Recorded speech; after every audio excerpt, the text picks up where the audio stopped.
교회 학교 교사를 함에 있어서 어떻게 보면 가장 근본적이고 가장 기본적이고 가장 중요한 주제가 바로 이 교사의 사명감이 아닌가 생각을 합니다.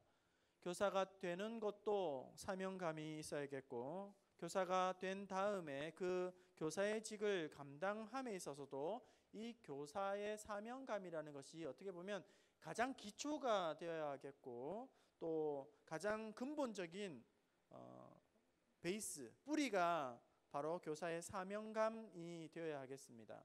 만약에 여러분 건물에 기초가 약하다고 했을 때, 부실하다고 한다면 불안해서 그 안에 살 수가 없잖아요. 기초가 부실해요. 흔들려요. 마치 지진도 아니지만 그럼 살 수가 없는 거죠. 기초가 약하고 골격이 부실한데, 허약한데 거기에다가 계속 뭔가를 쌓아 올리게 된다면, 뭔가 자꾸 짐을 올리게 된다면 그것은 점점 위태로워지고 위험할 수밖에 없어요.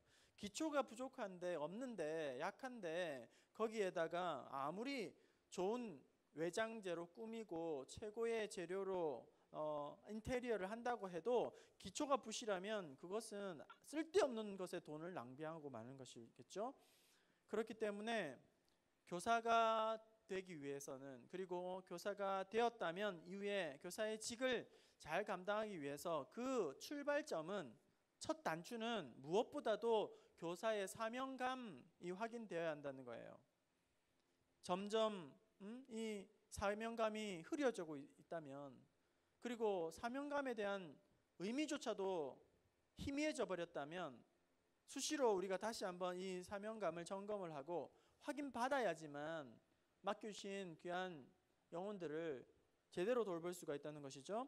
그럼 교회마다 교회 학교가 어렵다고 그렇게 말을 합니다. 교회 학교가 위기다, 텅텅 비고 있다, 쇼크다, 이럴 정도로 아주 심각한 상태입니다. 그런데 교회 학교만 위기일까요? 교회 학교가 힘들다, 어렵다, 위기다, 쇼크다, 큰일 났다, 교회 학교만 위기일까요? 교회 학교만 문제입니까? 결코 그렇지 않죠. 교회 학교의 위기는 그 연장선상에서 곧 교회의 위기로 연결될 수밖에 없다는 거예요. 왜냐하면 교회 학교는 곧 교회의 미래이고 교회의 내일과 직결되기 때문이에요. 결코 분리해서 생각할 수가 없는 것이죠. 앞으로 10년, 20년을 내다보지 않아도 돼요. 당장 교회 학교의 어느 한 부서만 봐도 그 부서가 만약에 인원수가 많이 줄어들었다, 그러면 3년 얼마 되지 않아서 아랫부서든지 윗부서든지 영향을 미치게 돼요. 연결되어 있단 말이에요. 직접적으로. 어느 학년이 많다거나 작다거나 이렇게 되면 불과 몇 년이 지나지 않아서 그 다음 부서에 정확하게 영향을 미칠 수밖에 없다는 거죠. 그래서 언젠가 기독신문에 보니까 이런 기사가 실렸더라고요. 다음 세대에 관심이 없으면 교회의 미래는 없다. 관심이 없으면, 다음 세대에 관심이 없는 교회는 미래가 없다, 이렇게 기사 제목이 그렇습니다. 그리고 교회 미래학자 최윤식 박사님은 말하기를, 교회 학교를 살릴 마지막 보류가 교회를 살릴, 한국 교회를 살릴 마지막 보류가 우리의 자녀들이다, 다음 세대이다, 이렇게 이야기를 했습니다. 그런 점에서 오늘 우리의 교회의 현실은 참으로 내일이 어둡기만 합니다. 어둡기만 합니다. 교회 안에 다음 세대가 줄어드는 이유에 대해서 많은 요인들을 우리는 찾아낼 수가 있을 겁니다. 왜 줄어들고 있을까? 왜 이렇게 점점 위기가 텅텅 비고 있을까? 이유들을 많이 우리는 찾아낼 수가 있어요. 2018년도 지난해 출산 통계청에서 발표한 그 내용을 보니까 세계 200 몇십 개국 중에서 출산율이 유일하게 대한민국이 0점대랍니다. 유일하게 대한민국이. 그러니까 이건 지난해 통계고요. 올해는 아마 더 갱신을 할 거예요. 기록 갱신을 계속 우리 지금 대한민국이 하고 있어요. 그거는 굳이 수치를 대지 않아도 오늘날 우리의 주위의 현실을 보면 여러분들이 피부로 아마 느끼고 있을 거라고 생각하고요. 가히 인구 절벽이라 할 만큼 인구가 점점 감소 추세를 뚜렷하게 하고 있고, 그 감소 추세도 아주 가파르게 곤두박질 치고 있는 것이 오늘 우리의 현실이라는 거죠. 교회 학교 다음 세대가 왜 이렇게 줄어들고 있느냐, 그 뭐 연장성상에서 우리가 충분히 이해할 수 있을 겁니다. 또 줄어들 수밖에 없는 이유, 뭐 여러 가지 환경적인 요인들이 있을 수 있겠죠. 우리의 지금 다음 세대들 자녀들의 어떤 사고나 의식의 체계가 완전히 지금은 시대 정신이 무너져 있지 않습니까? 정말로 이해할 수 없는 그런 어떤 오염된 문화를 공기처럼 마시고 살면서 또 세상적인 타락한 풍조의 쓰나미에 이 아이들이 둥둥 떠내려가고 있는 이 시대를 살아가면서 우리의 자녀들의 의식과 사고의 체계가 완전히 도무지 예측할 수 없는 그런 상황으로 가고 있는 것이 오늘의 현실이고 대세인데, 이런 상황 가운데에서 몇 명만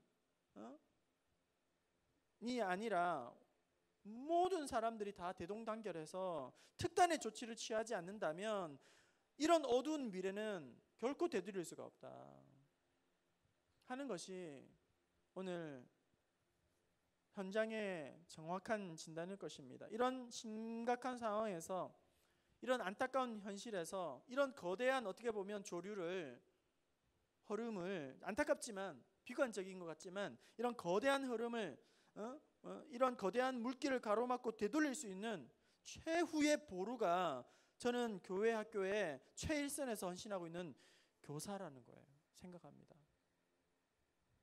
이런 어려운 상황 가운데에서 마지막 보루는 교회 현장에 있는 우리 교사들이라고 생각하는 거죠.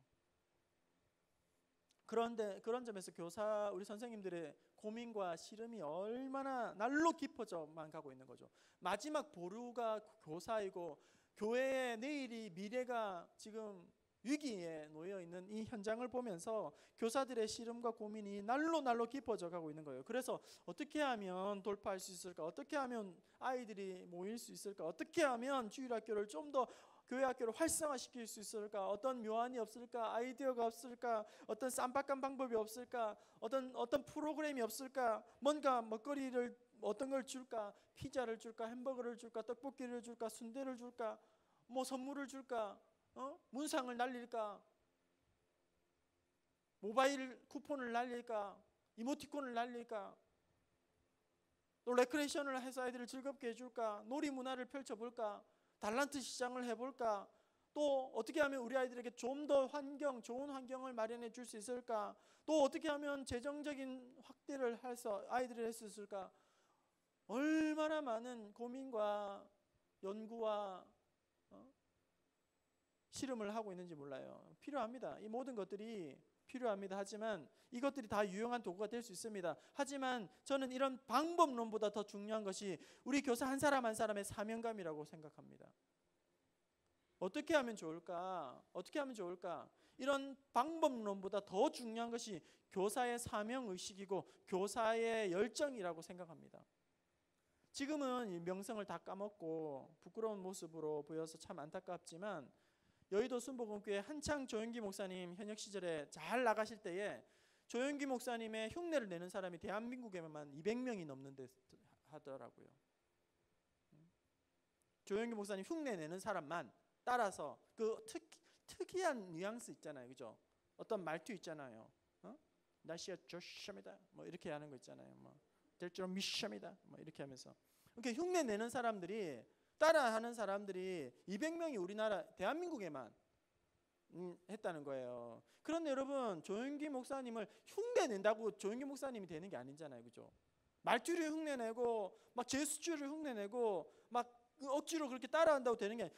중요한 것은 이런 방법론이 아니라 스킬이 아니라 철학이라는 거예요. 철학, 마인드라는 것입니다. 오늘 성경 본문 말씀 빌립보서 1장 7절에서 8절 말씀해 보시면 사도 바울이 어떤 심정으로 빌립보 교회를 향한 마음을 나타내고 있는지 그 마음을 다시 한번 읽어봅시다. 빌립보서 1장 7절에서 오늘 본문 말씀 1장 7절과 8절입니다. 우리 다시 한번 읽어봅시다. 시작. 내가 너희 무리를 위하여 이와 같이 생각하는 것이 마땅하니 이는 너희가 내 마음에 있으며 너희 매임과 복음을 변명함과 확정함에 너희가 다 나와 함께 은혜에 참여한 자가 됨이라. 내가 예수 그리스도의 심장으로 너희 무리를 얼마나 사모하는지 하나님이 내 증인이다.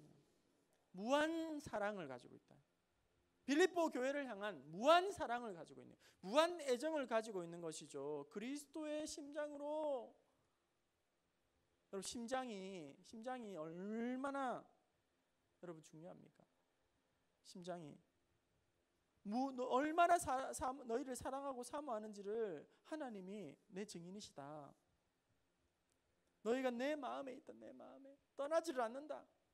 그 심장, 뜨거운 마음, 그 애끓는 사랑으로 무한한 애정을 가지고 빌립보 교회를 향하여 그렇게 나아가고 있는 것이죠. 앉으나 서나 당신 생각, 앉으나 서나 자나 깨나 너희가 내 마음에 있다. 나는 내 마음에서 너희를 한 번도 놓친 적이 없다. 예수 그리스도의 심장으로 너희 무리를 내가 얼마나 사모하는지 하나님이 내 증인이시다. 그렇게 말을 하고 있다는 것이죠. 오늘 제가 신문 기사를 하나 접하게 되었는데 제목이 이런 것입니다. 오스타펜코, 여러분 오스타펜코 아세요? 예, 펜코. 예. 오스타펜코 제목이래요. 오스타펜코.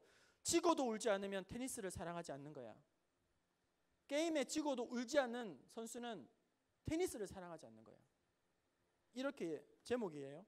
예, 오스타펜코는 22살의 테니스 여자 선수인데 국적은 북유럽의 라트비아라는 곳입니다. 작은 나라인데요. 지금은 좀 성적이 많이 떨어졌지만 2017년도 프랑스 오픈 우승한 우승자인데 지난 한 일주일 전에, 그러니까 19일 날에 유망주, 우리나라의 테니스 유망주인 명세인이라는 중학교 2학년과 그 어떤 그 멘토와의 만남, 이런 시간을 가지면서 그 꿈나무와 유망주와 함께 대화를 하는 중에 지고도 울지 않으면 테니스를 사랑하지 않는 거야. 이렇게 이야기를 했다는 거예요. 제가 이 기사와 이 내용을 읽어보면서 제게는 이렇게 들렸어요. 설교가 마음처럼 잘 되지 않고 목회 사역이 마음처럼 잘 되지 않을 때 울지 않으면 영혼을 사랑하지 않는 거예요. 교회를 사랑하지 않는 거예요. 우리 교사들의 사명감에 대해서도 저는 동일하게 이렇게 말을 하고 싶어요. 우리 반 아이들이 주일 예배에 나오지 않는데도 불구하고 이 아이가 겉돌고 방황함에 있어서도, 그리고 믿음이 잘 자라지 않고 세상으로 달려가는 모습을 그렇게 보면서도, 부서의 예배실이 비어가는 것을 보면서도 울지 않으면 부서를 사랑하는 것이 아니에요. 영혼을 사랑하는 것이 아니에요. 여기에서 저는 교사의 사명이 나온다고 생각합니다. 교사의 자격이 나온다고 생각하는 사람이에요. 교회마다 어떻게 하면 교회 학교 문제를 돌파해 볼까? 어떻게 하면 좋은 아이디어를 찾아볼까? 어떻게 하면 좋은 방법이 있을까? 어떻게 하면 이 상황을 어떻게 하면 극복해 볼까? 이런 것이 교회 학교의 초미의 관심사예요. 그런데 방법론을 찾기에 바쁘다는 거예요. 하지만 여러분, 우리 교회에 딱 맞는, 우리 부서에 딱 맞는 프로그램은 어디에도 없습니다.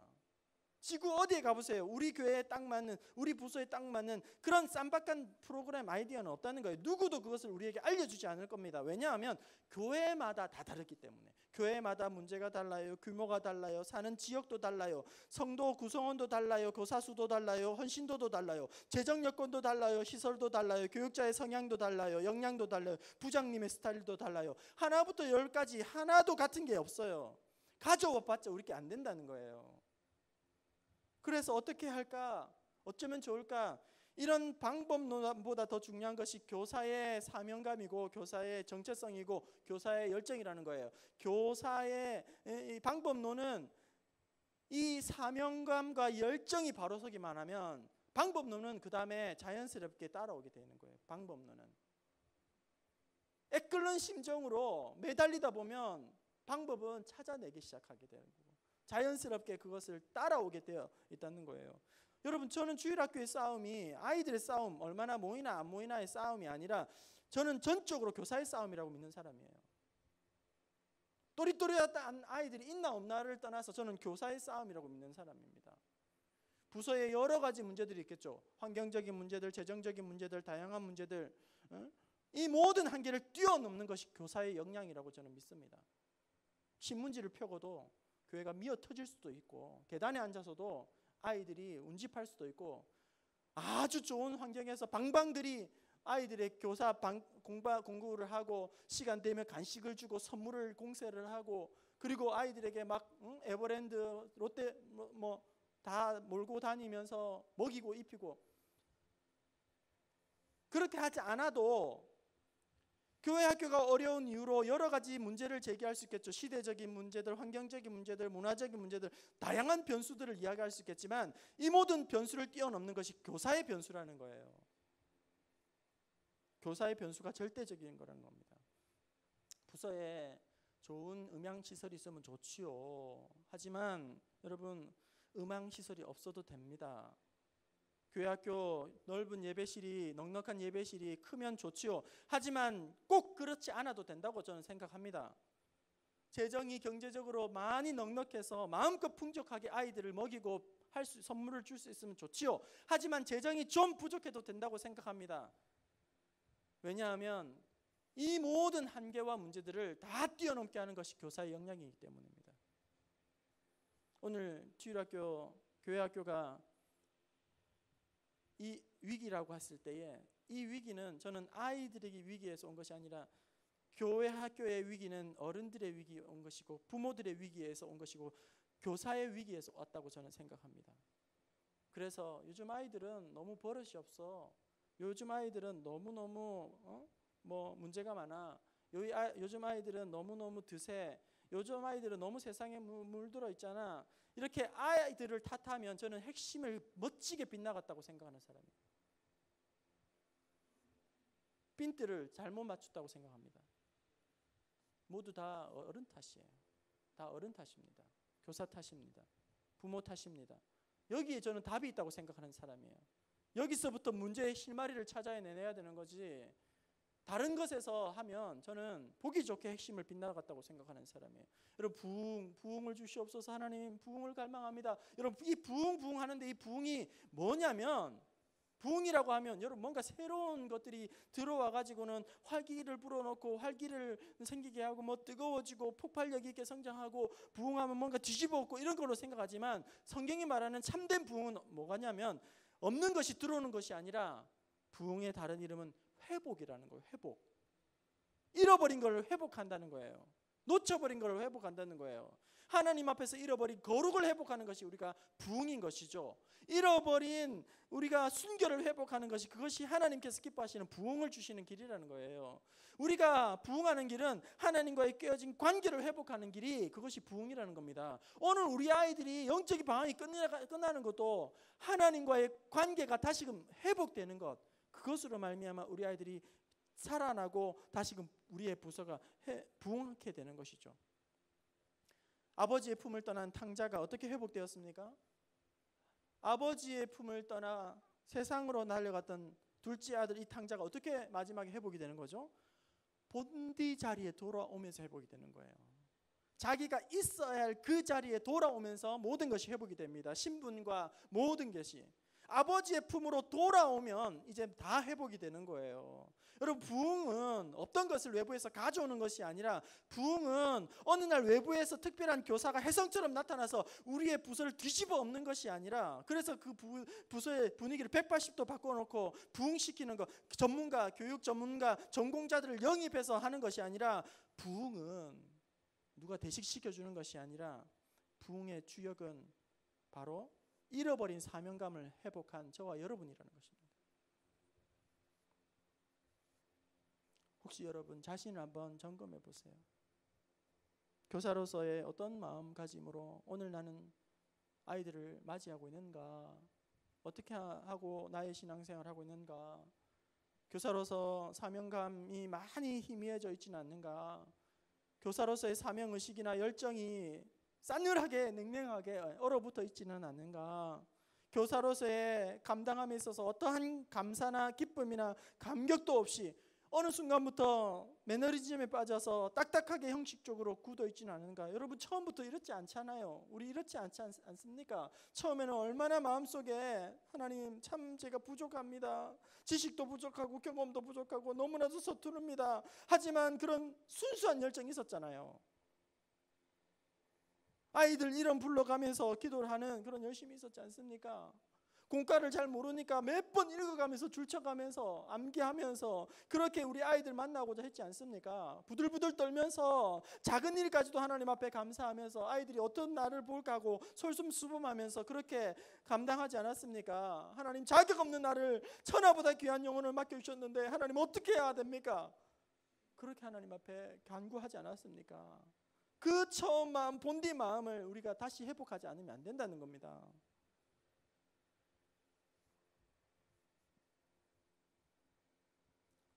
사도 바울의 그리스도의 심장으로 내가 얼마나 너희를 사모하는지 하나님께서 증인이시다. 여러분 방법론은 사명감으로 그 다음에 따라오게 돼 있는 거예요. 하나님 앞에 끙끙 앓다 보면 우리에게 맞는 방법을 찾아내기 시작하고 그 끙끙 앓는 것이 불쌍해서라도 우리 아이들이 우리 선생님 너무 불쌍해서는 안 되겠다. 우리 전사님 너무 불쌍해서라도 내 말 잘 들어야겠다. 양심이 있는 아이들이 그렇게 된다는 거예요. 쌈박한 방법, 다른 뾰족한 수, 많은 아이디어, 많은 시설, 더 좋은 장비, 더 좋은 일들 우리가 꿈꿔야겠죠. 하지만 그 한가운데에 우리의 사명이 없다면, 하나님께서 우리에게 주신 영혼에 대한 목마름이 없다면 그 좋은 것들이 무슨 의미가 있겠습니까? 오늘 사랑하는 성도 여러분, 오늘 교사 아닌 분들도 이 자리에 많이 있잖아요. 우리 교사들 너무나도 어려운 싸움을 하고 있습니다. 다른 봉사의직이 수준이 낮다라고 제가 말씀드린 게 아니에요. 다른 봉사의직은 자기만 잘하면 돼요. 자기만. 하지만 교사는 자기만 잘하면 되는 게 아니고 나 때문에 아이들까지 영혼을 다 책임져야 되는 엄청난 부담감을 안고 있는 것이 봉사의직입니다. 우리 교사 선생님들, 우리 자녀들 양육하고 있습니다. 우리의 교회의 다음 세대를, 아이들을 위해서 애쓰고 있습니다. 나와 상관없다, 나는 다 키웠다, 이렇게 생각하지 마시고 우리 아이와 그리고 우리의 손자와 우리의 자녀들이 자라나고 있는 이 영적인 요람에 영업으로부터 우리 이 시대에 참으로 힘들어하는 우리 청년부에 이르기까지 생각나시는 대로 눈에 보이는 대로 교육자와 부장님과 부감님과 우리 교사 선생님들을 위해서 아낌없이 기도하고 격려하고 축복하고 함께 하나님의 아름다운 나라를 세워가는 저와 여러분 될 수 있기를 주님의 이름으로 축원합니다.